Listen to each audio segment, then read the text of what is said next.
So we are here because over the years, my colleagues at the front desk see what we think might potentially be trends before they become established and before they get momentum. And so we often wonder, is this, what's before us? Is this situational or a circumstance of a unique family? Or is this a trend that we should be paying attention to in the marketplace? So for instance, we noticed the foreclosure crisis well before 2008.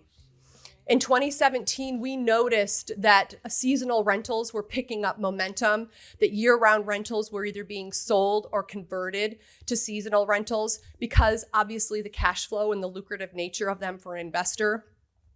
And in 2019, we started to see a completely different client coming into our office. We've all heard about the Zoom effect and what was happening during COVID, and we've all experienced, if 80% are homeowners, you've all experienced an increase in your equity, right? But what was interesting is the people coming into our office were fully employed. They had lived in their rental for 10, 15 years, and they were now being displaced, and they were looking for a place to live. But the problem is there were no more rentals. We didn't have anything to send them to. Right? There was nothing listed. There was nothing posted. Even our inside connections that we have were not coming up with any rentals.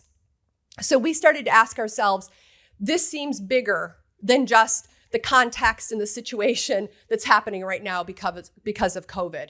And it felt like something that we needed to take a step back and really get an expert in to help us understand the data and the trends so that we could make different decisions and look for different solutions, really go to the root cause of the situation.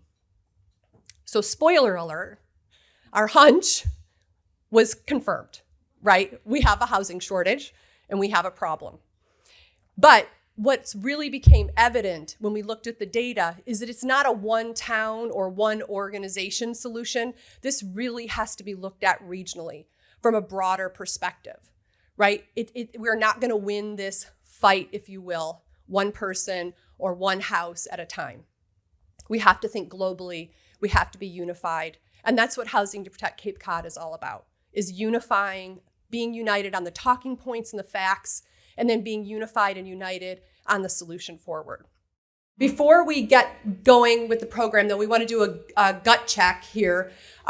We have a next V box, I believe, that is, what's your one word reaction or a couple word reaction to the presentation? So representatives, while you're doing that, I'm going to keep talking. Representative Sarah Peak is here, and she's been a great housing advocate on the Outer and Lower Cape and at the State House for years. And sitting next to me, she says, we really got to go big on this. Like, this is our time. And I think that, Senator Sear will speak to that, but we do have the support of the legislature and our delegation.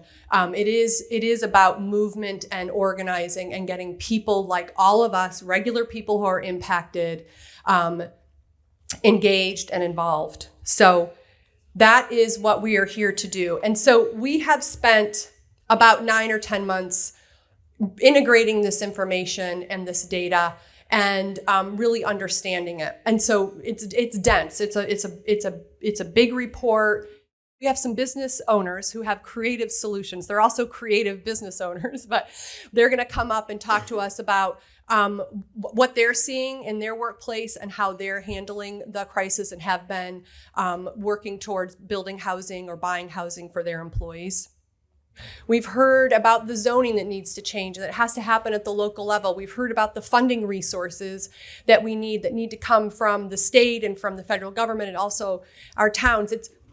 It's not a one-trick pony. It's not one solution, right? We've got to pull multiple levers, and we have to really engage at multiple levels throughout our community. Zoning and housing policies are our values in action.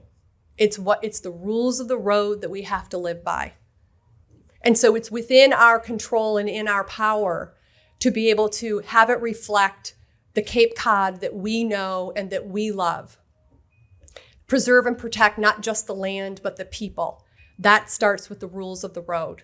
And I know you've heard that and been engaged in that all this morning. And I'm hoping that from this point forward, we will all commit to getting involved, understanding the implications of the zoning we have and the implications of the zoning that we need so that we can get the market and get ourselves to respond to the crisis, the literal crisis that we've been talking about for 20 years. Today is the day of action. 58%, that means 60% of this room, you would not be able to move to Cape Cod today.